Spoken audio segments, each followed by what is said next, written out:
Kita ulang dari awal. Ya, kita bacanya pali-pali ya guys ya. Gitu. Mana si Angel?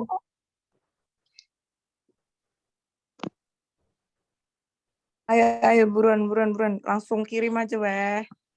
Nggak usah diedit-edit.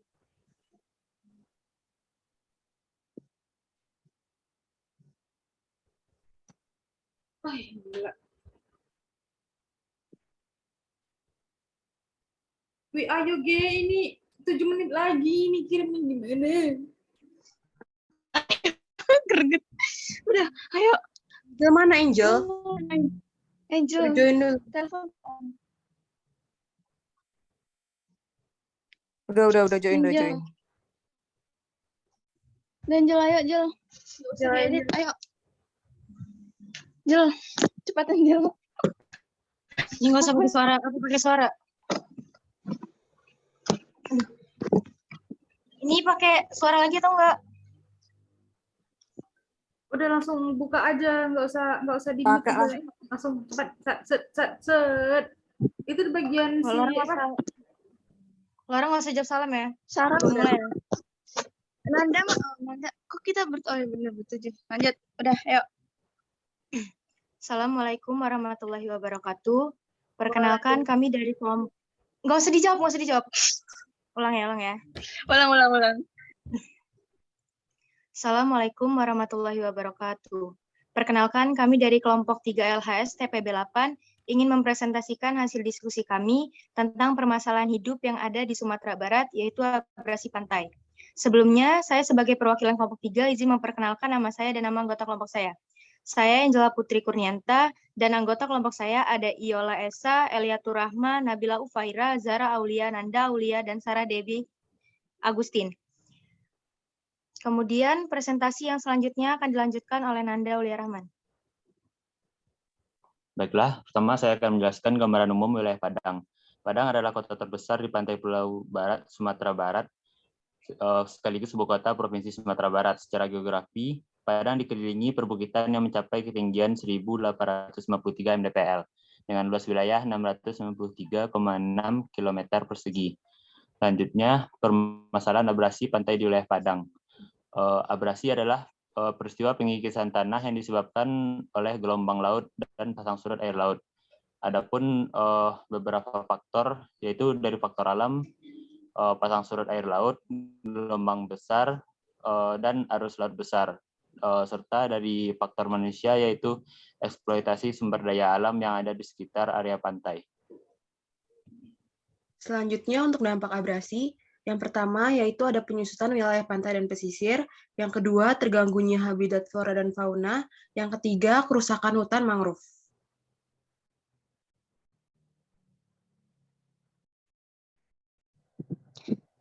Berikutnya faktor-faktor dari abrasi. Faktor pertama ada penyebab satunya itu terjadi eksploitasi besar-besaran terhadap sumber daya laut.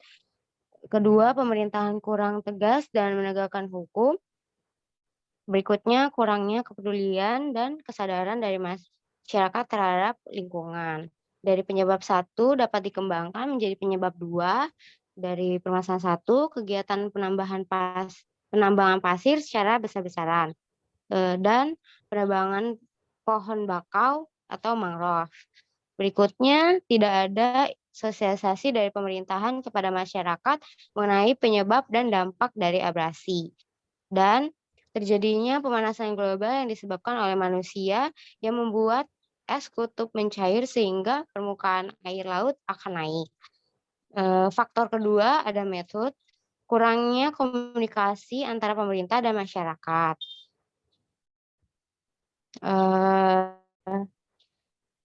Dari penyebab satu dapat dikembangkan menjadi masyarakat kurang memahami sosialisasi yang diberikan pemerintah mengenai penyebab dan dampak dari abrasi, dan kurangnya antisipasi dari pemerintah terhadap penebangan pohon sehingga menimbulkan abrasi. Ketiga ada material, pasir dan batu di pantai yang mudah terkikis oleh ombak. Berikutnya, material yang digunakan untuk membuat struktur yang mencegah abrasi kurang kuat.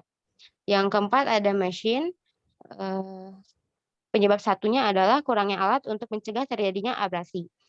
Dan penyebab duanya setelah dikembangkan kurang aktivitasnya alat karena kekuatan ombak yang besar sehingga membuat abrasi menjadi lebih cepat. Faktor kelimanya ada money atau uang. Penyebab satunya kurangnya pendanaan dari pemerintah. Dikembangkan oleh penyebab dua, yaitu pengalokasian dana yang lambat dan tidak menyeluruh. Faktor keenamnya ada time atau waktu. Penyebab satunya pasang surut air laut, angin laut yang sangat kencang. Faktor ketujuhnya ada teknologi. Penyebab satunya penebangan pohon mangrove menggunakan teknologi alat berat juga dapat merusak ekosistem. Faktor penyebab ke-8 adalah informasi. Penyebab satunya adalah adanya kesalahan yang dilakukan dalam kegiatan observasi kondisi wilayah pantai, sehingga informasi mengenai kejadian akan abrasi telat disadari. Pemerintah lambat merespon mengenai informasi akan tanda-tanda abrasi. Dikembangkan dalam penyebab 2, yaitu telatnya penyampaian informasi kepada masyarakat akan tanda-tanda abrasi, sehingga pencegahan yang dilakukan untuk mengantisipasi bencana telat dilakukan pula.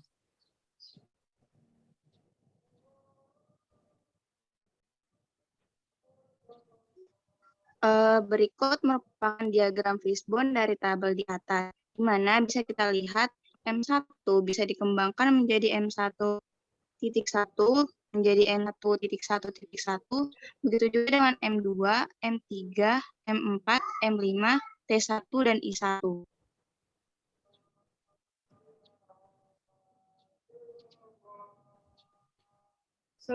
Solusi pencegahan abrasi.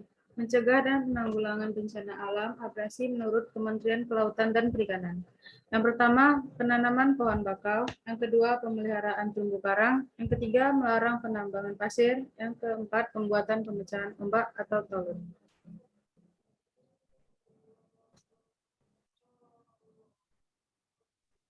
Kemudian selanjutnya adalah kesimpulan. Berdasarkan penjelasan di atas dapat diketahui bahwa abrasi membuat banyak kerusakan biota laut, lingkungan, dan fasilitas masyarakat.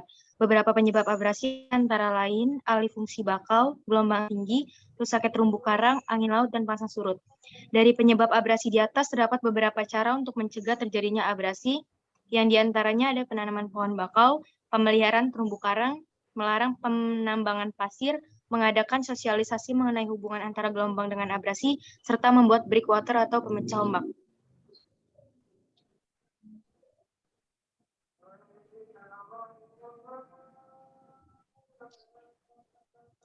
Kemudian dampak abrasi pada pesisir pantai panjang dapat mempengaruhi perubahan dalam beberapa sektor seperti mata pencarian, wisata, tempat tinggal, dan sebagainya. Dengan demikian diharapkan masyarakat sekitar dan pemerintah agar lebih peduli dengan lingkungan sekitar pesisir pantai, agar abrasi dapat dicegah atau ditanggulangi karena dampak abrasi dapat menimbulkan banyak kerugian untuk berbagai pihak.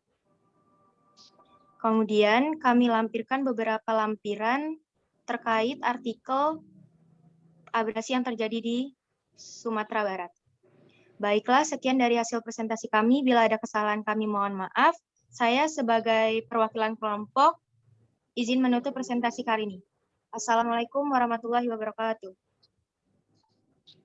Waalaikumsalam warahmatullahi wabarakatuh. Waalaikumsalam warahmatullahi wabarakatuh.